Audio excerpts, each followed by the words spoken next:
Bonjour et bienvenue sur ma chaîne YouTube. C'est vraiment ici que je partage mon expertise dans l'application d'une efficacité sur l'utilisation d'AutoCAD. Sans plus tarder, je t'invite à aller visiter ma page web à stéphanie-cadesser.com.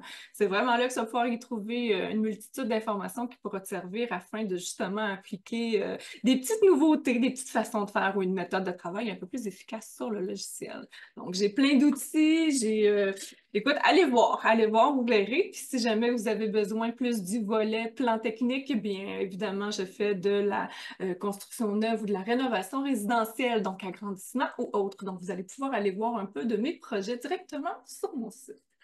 Aujourd'hui, de quoi on va parler? On va parler d'une commande qui s'appelle groupe. Je vais te partager un peu comment gérer les groupes, mais aussi y voir les avantages, y voir les différences entre un groupe et un bloc. Donc, il y a des petites nuances qui peuvent être intéressantes à connaître et des petites façons de pouvoir intégrer dans vos templates ou autres une nouvelle façon de fonctionner. Donc, sans plus tarder, je te partage mon écran. Alors voilà, on se retrouve avec plusieurs éléments sur AutoCAD. On a légende, on a nos regroupements de notes de construction également, on a les bulles de niveau, on a également des petits éléments qui peuvent nous servir en Match Properties ou à définir un peu notre méthode de fonctionnement. Donc, ce sont tous des exemples qui s'apprêtent au jeu du fameux groupe. Qu'est-ce qu'un groupe? C'est vraiment quelque chose qui va regrouper plusieurs éléments. Ça le dit, un groupe. Donc, c'est de sélectionner plusieurs éléments de texte, de blocs qui peuvent avoir plusieurs aussi. Et ici, je le mentionne d'ailleurs, on peut contenir... C'est la même chose entre le bloc. Si on parle de différence entre un bloc et un groupe, dans les deux cas, on peut intégrer plusieurs calques, on peut intégrer plusieurs sous-groupes ou sous-blocs. On peut également retirer ou ajouter des éléments en cours de route. L'avantage d'un groupe, par contre, c'est que lui, tu peux vraiment sélectionner l'élément unique au lieu d'en sélectionner plein. Comme par exemple ici, dans ma note de construction, je vais avoir les notes, je vais avoir le cadre, je vais avoir les différents éléments. Même principe que pour une légende de bâtiment. Tandis que ici, j'ai déjà fait le groupe et je n'ai qu'à sélectionner l'élément pour déplacer tout et non pas faire plusieurs pics ou de faire une sélection comme ça. Puis des fois, on est caché, le texte est plus long, ça sélectionne pas comme il faut. Donc là, on oublie les éléments en arrière.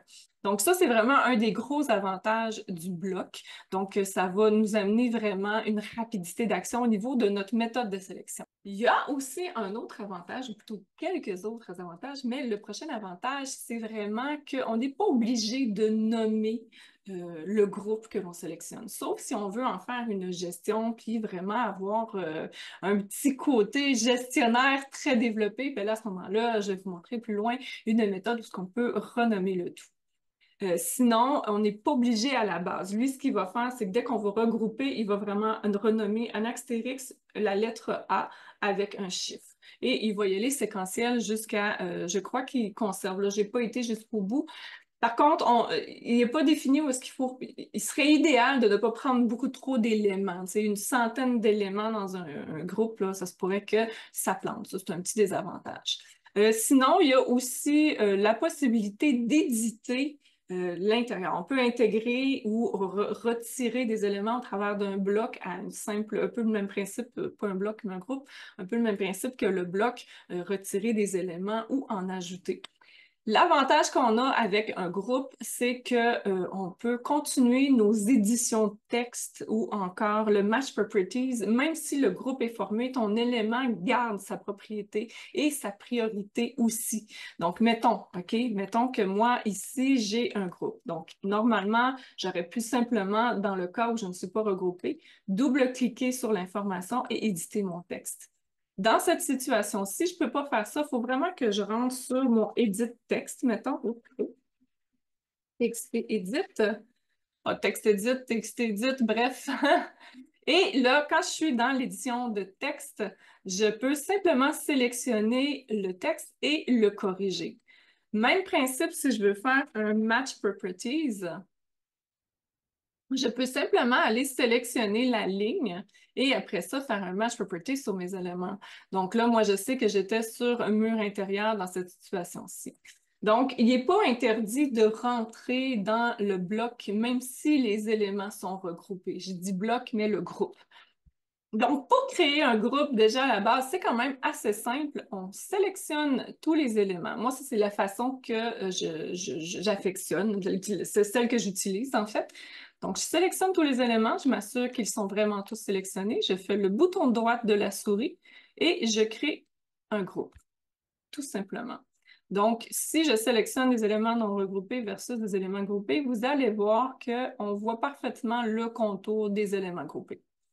Même principe si on veut sélectionner des éléments ici, comme là, je pourrais juste sélectionner les éléments, éteindre, prendre juste les lignes, faire un bouton de droite, groupe, et voilà, mes groupes sont sélectionnés, mais les textes sont à part.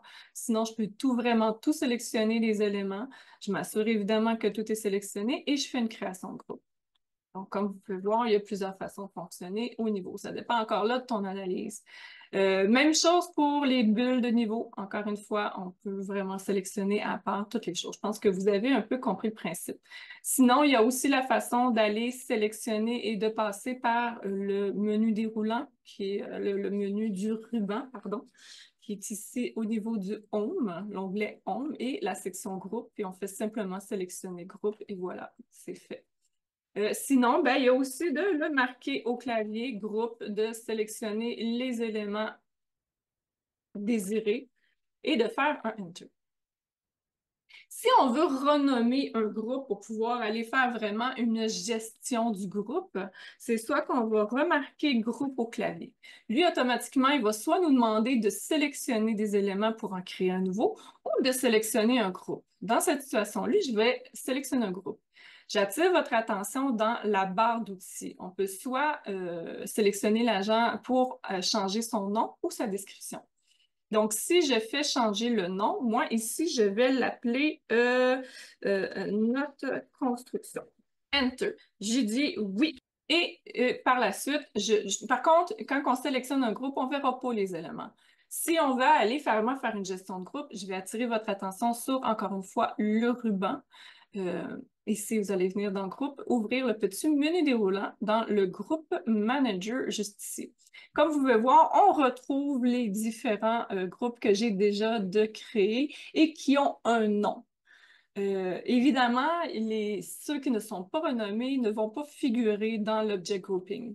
Par contre, je peux chercher un nom. Donc, si je viens ici dans le Find Name, je pèse dessus, je fais que sélectionner un élément de groupe. Vous voyez, lui, il me l'indique. Le groupe de membres que j'ai sélectionné s'appelle le A5. Par contre, si je sélectionne les groupes que j'ai déjà en place, comme vous voyez, Légende Bath, c'est les gens de bâtiment qui sont ici. Sinon, il y a notre construction qui est celui-là ici.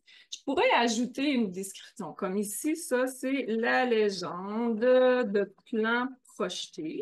Puis si je fais une description, il faut que je vienne changer le groupe et faire description ici. Et là, vous voyez, il va avoir un groupe description has been updated. Fait que j'ai juste à faire groupe OK là-dessus. Si je reviens dessus en pesant sur Enter, vu que c'était la dernière commande que j'ai faite, je le sélectionne, vous allez voir qu'il est corrigé automatiquement. Dans l'onglet Home, justement, je reviens encore dans la section, il y a un petit bouton ici de sélection on-off. Si vous êtes à off, quand vous allez sélectionner les éléments de groupe, il ne va pas reconnaître que c'est un groupe. Comme vous pouvez voir, il revient à du polyligne. Donc, si je remets ici à on, donc quand il est ombragé bleu, c'est qu'il est à on, et je le sélectionne, vous voyez que le groupe est toujours intégré. Ça, c'est pas un problème. Par contre, si vous voulez créer un nouveau groupe, assurez-vous que vous soyez sur le on, parce que vous allez créer, puis vous verrez jamais que les éléments sont regroupés, donc vous allez penser que ce n'est pas fait. Par contre, il se peut qu'il le soit créé, car il va y avoir fait quand même. Il va avoir créé, si vous le faites comme plusieurs fois en ligne, il va l'avoir créé comme plusieurs A séquentiels, un après l'autre, pour le même et unique bloc. Donc là, vous allez vous perdre dans tous les blocs qui vont avoir été utilisés. Alors voilà, c'est ce qui fait le tour de ma courte capsule concernant les groupes. Évidemment, il y a des petites lacunes parfois que même moi, je ne réussis pas à saisir. Il faudrait que je replonge un peu plus dans certains paramètres.